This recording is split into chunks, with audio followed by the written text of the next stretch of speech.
Ready? Good. Okay, it's a good week for us. The 3 games in 6-7 days. Real positive. We get a road win, come back down from 11, show some grit. Wednesday, thought we got better, and it's nice to score over 100 points in the Albany back-to-back. Real healing week for us.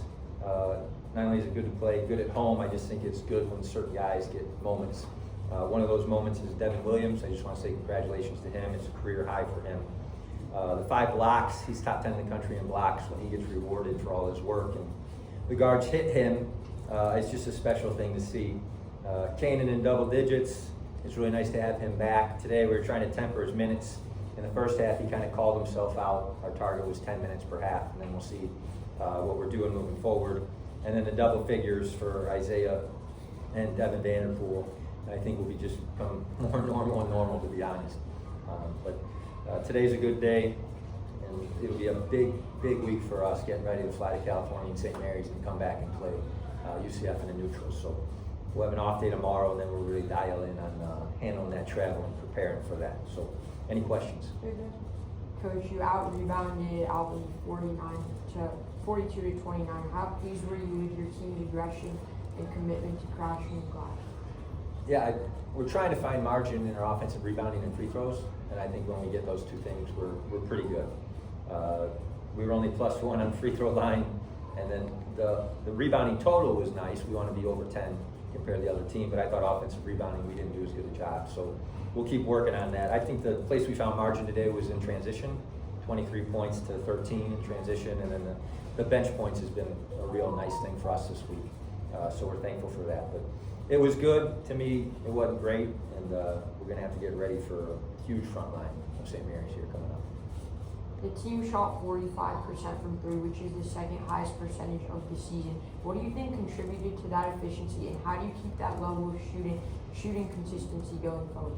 I think 24 assists.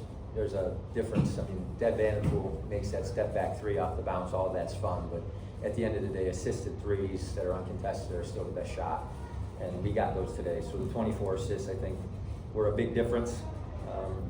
The other thing I'll say is, like, we're looking for that day where we hit the 3 like that and make our free throws. I mean, our free throw margin in the last couple games have been real special. So we've got to drive the ball in moments, but today probably wasn't one of those because 46 from 3 is the time to keep sharing. Yeah, and defensively, 8 blocks and 6 steals. Can you talk about your team's aggression defensively to getting those turnovers? Yeah, the 15 turnovers, so we're +2 on the turnover margin. I thought they were more aggressive in the second half than us. First half, we were pretty elite. I think they didn't score 0.7 points per possession. I would have liked to see 2 halves of that, but the aggression is good, and the rim protection is probably the best part of our aggression right now. I would say our gap and aggression, first half, good. Our gap and aggression just led to fouling with our hands in the second half, so until we play with our chest instead of our hands, it's not great, but it's still a good home win, and we can grow from film on it. And then you mentioned back-to-back games coming up. St. Mary's, a team receiving AP top 25 votes in UCF, a Big 12 school. What gives you the confidence that this group is in a good position to compete with those teams? One, our health. You know, we've gone in and out of some things. We're going to have to see what's going on with Vince, but health is a big thing. 2, there is a sense of togetherness. Most teams after a Thanksgiving tournament where you cut down the roster don't come back and play over 10 guys and have 6, 7, 8 different guys hit double figures in the last 2 games. So there is a sense of sharing. And then the assists, and then it'll come down to the offensive rebound and free throw battle. But I would say health and depth, and then the sharing gives me some confidence. But the toughest team will win, and we're going to have to get on a plane for a long flight and then show up. Yeah. Going into a very tough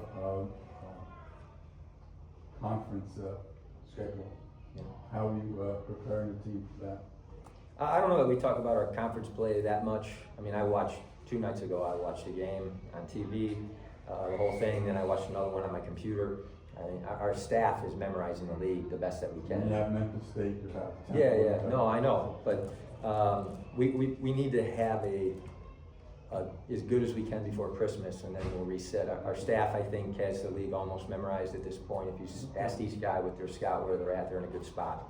And then going into each game, we'll lay out our scouts. I mean, outside of the St. Bonaventure game, anytime we've had more than 2 days to prepare, we've won the game. So some of that makes me believe we can prepare for our league. Thank you, Coach. All right, have a great day.